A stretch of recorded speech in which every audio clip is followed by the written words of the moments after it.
Nessa aula, nós iremos abordar a modelagem de sistemas utilizando o espaço de estados. A gente vai focar aqui nessa aula também em aplicações envolvendo sistemas físicos. Nós temos basicamente duas abordagens utilizadas em sistemas de controle. A primeira abordagem a gente chama de controle clássico, que é aquela abordagem baseada num modelo matemático, utilizando o domínio da frequência complexa. Nós estudamos essas abordagens lá na disciplina de controle 1, né? Lá nós aprendemos algumas ferramentas para analisarmos o sistema, estabilidade, localização de polos, também aprendemos algumas ferramentas para que nós pudéssemos projetar alguns sistemas de controle, né? Mas a gente tinha algumas limitações a respeito dessa abordagem, né? E na aula de hoje a gente vai mostrar um outro tipo de abordagem, que é o controle moderno. Uma abordagem agora baseada no domínio do tempo, né?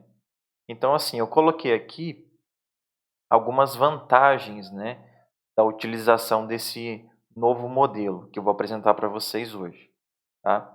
Então, quais são as vantagens que nós temos em fazer esse modelo? A gente pode aplicar, então, esse modelo em sistemas não lineares, sistemas variantes no tempo, apesar aqui do curso nosso a gente não abordar isso aqui, né, sistemas variantes no tempo, mas é possível fazer, tá, o modelo. A gente vai utilizar aqui também múltiplas entradas e múltiplas saídas, chamados de sistemas MIMO, né? Lá em controle 1 a gente só fazíamos projetos de sistemas de controle baseados numa única entrada e numa única saída. Aqui também nós poderemos utilizar condições iniciais não nulas para o sistema. Lá em controle clássico a gente sempre adotava, né, condições iniciais nulas para a gente deixar a função de transferência do sistema naquele padrão, né, aquela razão entre dois polinômios. Aqui também, outra vantagem que eu coloquei, ó, mais de um par de polos dominantes. Lá em controle clássico, a gente tinha essa limitação quando a gente utilizar aquelas ferramentas para aprendermos a fazer os ajustes, né, dos controladores P e D, dos controladores avanço, atraso de fase, né? Então lá a gente tinha essa premissa de que os sistemas deveriam ter somente um par de polos dominantes.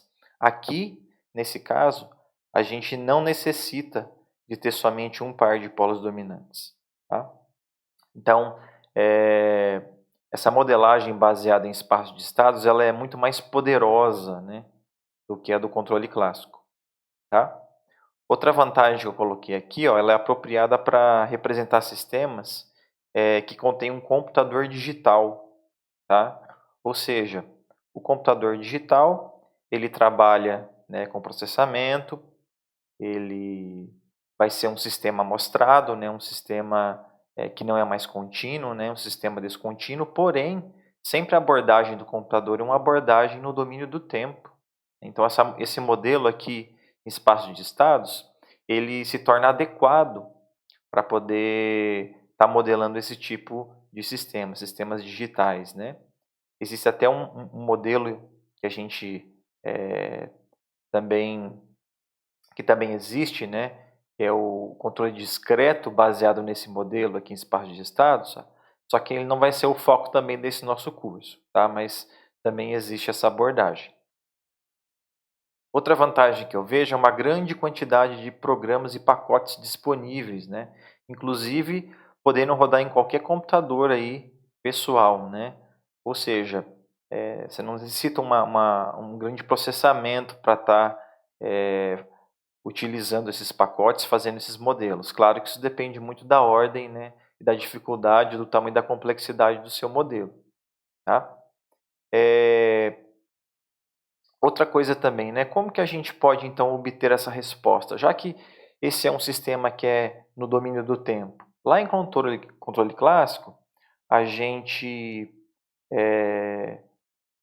pegava uma equação algébrica diferencial que modelava um sistema e a gente transformava essa equação no domínio da frequência complexa, né? Utilizávamos lá frações parciais e depois a gente utilizava a transformada de Laplace inversa para conseguir encontrar a resposta no domínio do tempo. Aqui já não. Aqui a gente vai trabalhar diretamente com o sistema modelado já no domínio do tempo. E para a gente conseguir resolver essas equações, a gente vai utilizar aqui alguns programas computacionais. Esses programas eles utilizam métodos numéricos para estar resolvendo essa solução. Tá? Primeiramente, a gente precisa definir alguns conceitos básicos, tá, desse tipo de modelo, para a gente começar a entender e a aprender a como utilizá-lo. Tá? Então, o primeiro conceito que eu vou mostrar para vocês agora é esse daqui, de variáveis do sistema. Isso aqui vocês já conhecem, né? O que é uma variável do sistema, né? É toda variável de um sistema, ou seja, se eu conseguir aplicar uma entrada ou dar uma condição inicial para essa variável, né, e o valor dela modificar no decorrer do tempo, então eu digo que isso é uma variável do sistema. Tá? Está intimamente ligado a componentes de um sistema dinâmico que armazenam energia, que trocam energia. Tá? Então, se eu tenho um sistema que possui dois componentes que armazenam energia, isso vai ser um sistema de segunda ordem. Se tiver três elementos que armazenam energia, vai ser um sistema de terceira ordem, assim por diante. Tá? Então, é isso que está relacionado. O que são variáveis de estado?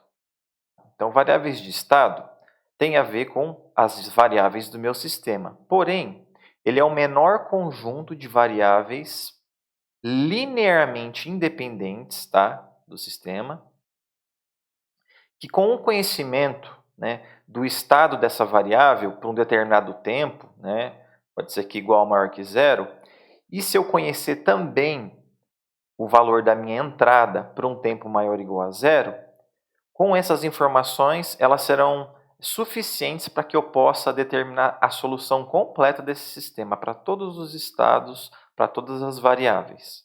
Tá? Então, repetindo aqui, o que são variáveis de estado? É um conjunto mínimo de variáveis de estado que, com o conhecimento da minha entrada, né, e com o conhecimento também do estado do meu sistema por um tempo igual a zero ou maior, eu consigo determinar a solução do meu sistema. Tá? O que são, então, equações de estado? Equações de estado são as n simultâneas equações diferenciais de primeira ordem de um sistema de enésima ordem. O que seria isso? Vamos supor que eu tenho um modelo matemático que representa, por exemplo, um circuito RLC. Já é conhecido que um modelo desse tipo é um modelo de segunda ordem e eu vou ter uma equação diferencial de ordem 2. Eu vou ter até uma derivada segunda nessa equação. O que seriam, então, essas equações de estado? Eu consegui desmembrar essa equação em duas equações diferenciais de primeira ordem. Então, ou seja, se eu tenho um sistema com n variáveis, se eu tenho uma derivada de ordem n, então eu vou dividir essa equação diferencial em n equações de primeira ordem. Okay? Então eu chamo isso de equações de estado. O que seria então meu vetor agora de estado? É um vetor composto pelas variáveis de estado. Tá? Então é um vetor onde dentro de cada posição desse vetor eu tenho uma variável de estado. Okay?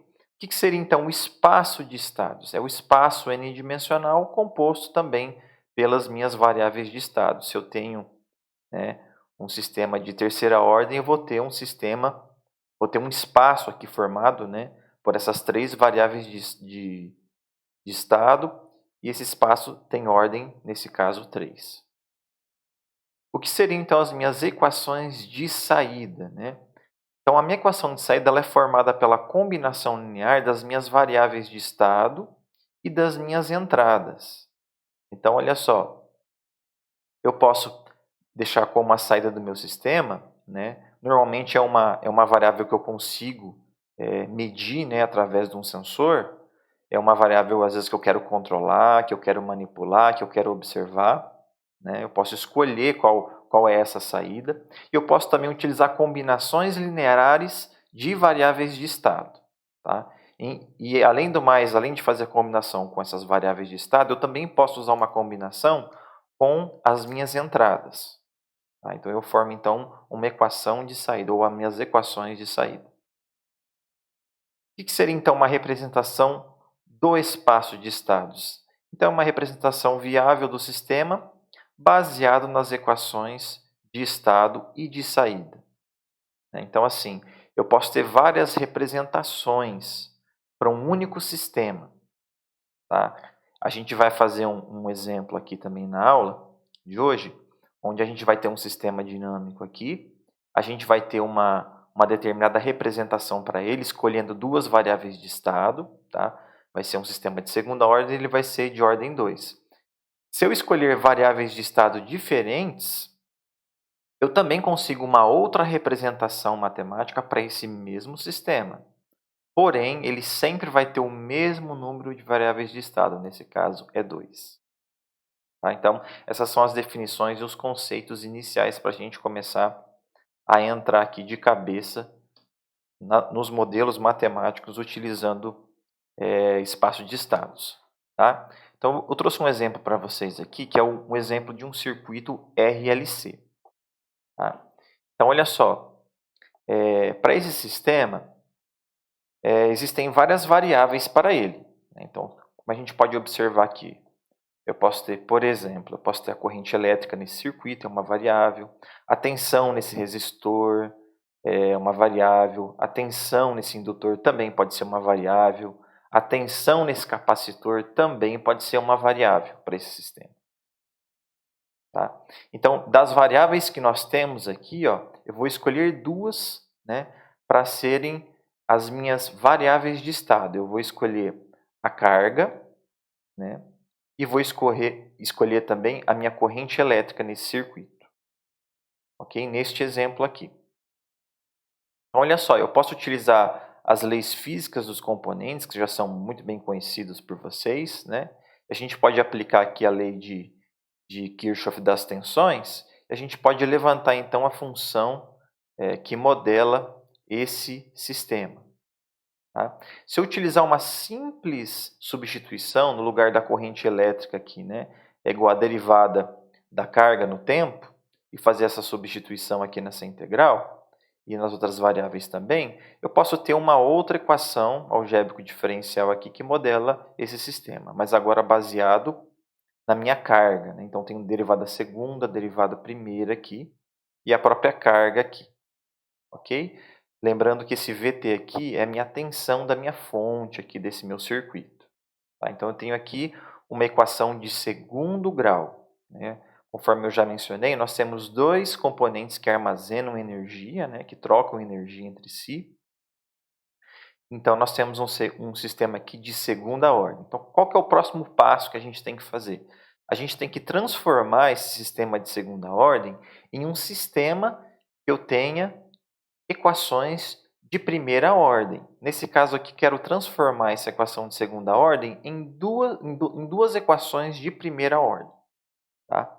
Mas essas equações elas têm que ter este tipo aqui, ó, esta cara aqui. Ó. Então, eu tenho que ter, por exemplo, a derivada de uma variável de estado aqui, xi, por exemplo, ela tem que ser combinação linear das minhas outras variáveis de estado e também uma combinação linear das minhas entradas. Tá? Nesse caso aqui eu só tenho uma entrada, mas eu tenho duas variáveis de estado, né? Q e I. Ok? Eu tenho que tentar deixar nesse formato aqui, ó. Tá bom? Perceba que eu não tenho aqui, ó, derivadas de x1, de x2 no lado direito da minha equação aqui. Tá? Então, eu sempre tenho que deixar em função das minhas variáveis de estado. Lembrando que essas variáveis de estado devem ser linearmente independentes. Tá?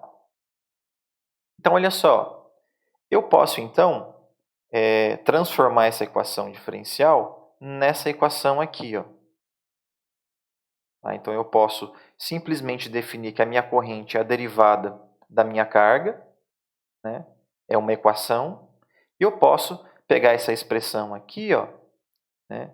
Ou pegar também essa expressão aqui, desenvolver ela, substituir onde for adequado, no lugar da corrente elétrica, a gente substitui pela carga, e a gente consegue, então, escrever a derivada da corrente em função de Q, de I e da minha tensão de entrada. Tá? Uma coisa que é bem comum da gente fazer aqui também é chamar, por exemplo, as variáveis de estado, chamar de x1, aqui nesse caso x2. Tá? Então, por exemplo, x1 eu estou falando que é a primeira variável de estado que eu tenho, eu estou chamando de carga. E a segunda variável de estado, que eu estou chamando de x2, eu estou dizendo aqui que ela é a corrente elétrica. Tá? Então, se eu substituir essa nomenclatura aqui nesse conjunto de equações aqui, nessas duas equações, eu vou reescrever esse sistema nesse formato aqui, ó, onde eu tenho ó, x1 ponto igual a x2, x2 ponto é igual a uma constante que multiplica x1, outra constante aqui ó, que multiplica x2, mais uma constante que multiplica a minha entrada. Então, eu consegui transformar essa equação diferencial de segunda ordem em um sistema de equações diferenciais, tá? Em que esse sistema eu tenho as derivadas, né, aqui das minhas variáveis de estado, que eu escolhi que é o Q e que o I, né? E elas estão sempre em função ou das variáveis de estado ou das variáveis de estado juntamente com a minha entrada. Tá? Então, olha só, se eu conseguir resolver então esse sistema de equações diferenciais, eu vou ter a solução do meu x1 e do meu x2, ou seja, eu tenho a solução no tempo para o comportamento da minha carga e tenho também o comportamento da minha corrente no tempo, de acordo com a minha tensão de entrada aqui que eu aplicar. Tá bom? Então, olha só que interessante. Apesar de eu ter a resposta da carga e da corrente, com essas duas respostas aqui, eu consigo determinar qualquer variável desse sistema aqui. Como isso? Por exemplo, se eu quiser determinar a tensão nesse resistor aqui, ó, é muito simples. Como eu já tenho a solução da minha corrente elétrica, basta eu multiplicar a solução que eu já tenho vezes a resistência R. Então, eu vou conseguir o comportamento da tensão do resistor no tempo. Simples, né? A gente consegue ver que a tensão no resistor e a corrente são variáveis do sistema diferentes, mas elas são variáveis dependentes. Né? Então, ou seja, a tensão depende da minha corrente. Tá? Então, quais são as minhas variáveis independentes? Q e I são variáveis independentes. Mas as outras respostas que eu vou conseguir aqui, elas sempre vão ser variáveis dependentes das minhas variáveis de estados que eu escolhi. Por exemplo, se eu quiser então encontrar uma outra variável desse sistema, vamos supor que é a tensão no indutor. Tá? Então, eu consigo escrever a tensão no indutor aqui, ó, VL, né? Eu posso pegar, por exemplo, essa equação aqui, né? E no lugar da tensão no indutor, simplesmente eu posso colocar VL, e adequar essa equação, e eu consigo encontrar aqui, então, que VL ó, é menos 1 sobre CQ de T menos RI mais V. Ou seja, eu tenho o comportamento da carga no tempo, que é a minha primeira variável de estado x1, né? E eu tenho aqui também a corrente, que é a minha variável de estado x2, e tenho a minha entrada. Ou seja, eu consigo determinar o valor da tensão no indutor porque eu tenho a solução já desse sistema. Né? Então, eu tenho as variáveis de estado e tenho a minha entrada, ou seja, eu consigo determinar qualquer variável desse sistema. Tá bom? Então, isso aqui é um exemplo bem interessante para a gente começar a entender essa modelagem, esse modelo matemático, tá? Essa abordagem. Existe uma forma para eu conseguir escrever esse mesmo sistema num formato matricial. Tá? Então, eu posso escrever nesse formato padrão aqui, ó, x ponto igual a x mais bu. O que seria isso aqui? Ó? Esse x ponto seria o meu vetor de derivadas. Né? Então, ou seja, aqui eu tenho as minhas derivadas das minhas variáveis de estado. tá? Minha variável x1 e aqui a minha variável x2, né?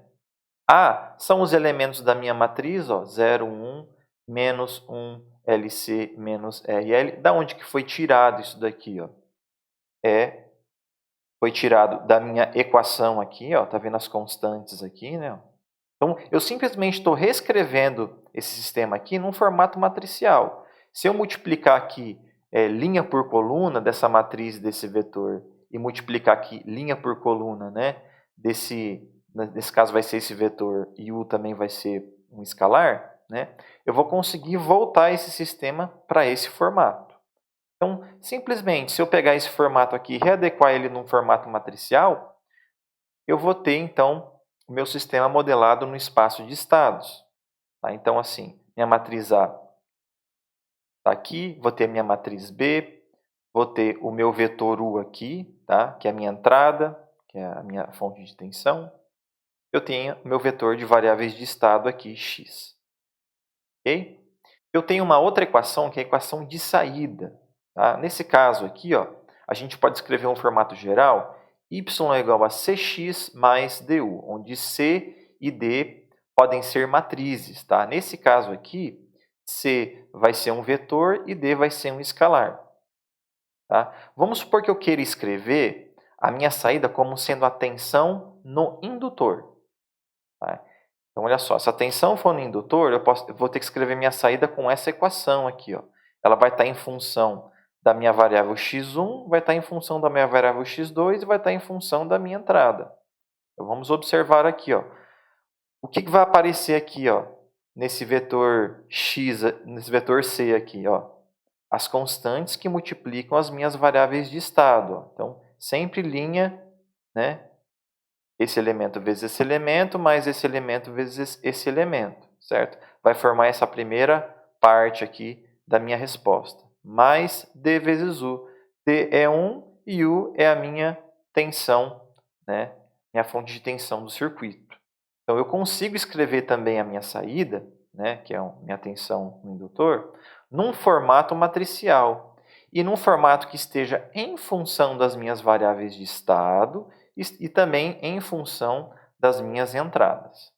Tá? Então, aqui eu consegui uma representação completa aqui do meu sistema RLC, né, de segunda ordem, um modelo que é representação no espaço de estados, representação no domínio do tempo.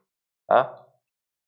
Eu vou deixar para vocês aqui, então, o primeiro exercício proposto, um exercício bem interessante. É o mesmo circuito RLC série, porém, aqui, as variáveis de estado escolhidas são a tensão no resistor e a tensão no capacitor. Tá? No resistor e no capacitor.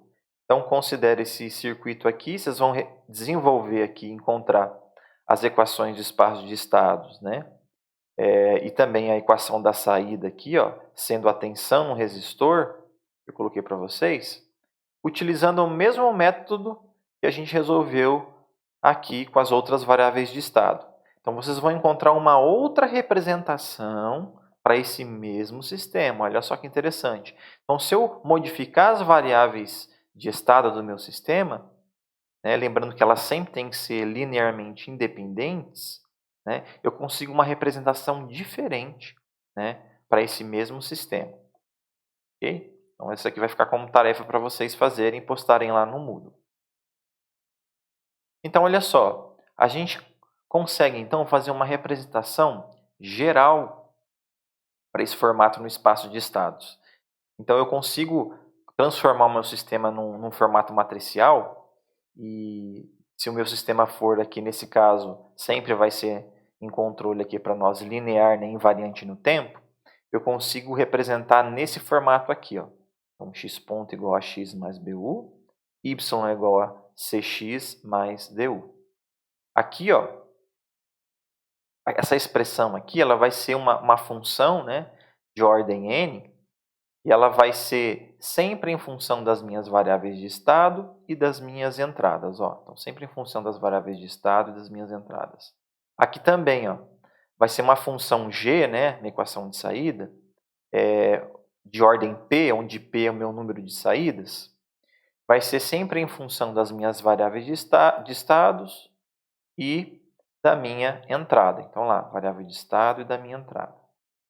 Então eu tenho um nome para cada uma dessas variáveis aqui, ó. X é um vetor de estado, tá? Ele tem dimensão aqui, ele pertence aos reais, né? Ele tem dimensão n por 1. Aqui o é o meu vetor de entradas, a dimensão dele é m por 1, tá? Onde m é o número de entradas. Y é o meu vetor de saída, eu estou chamando aqui, ó, que a ordem dele é p por 1. A é matriz de transmissão dos estados, é um dos nomes para ela. Também comumente é chamado de matriz do sistema.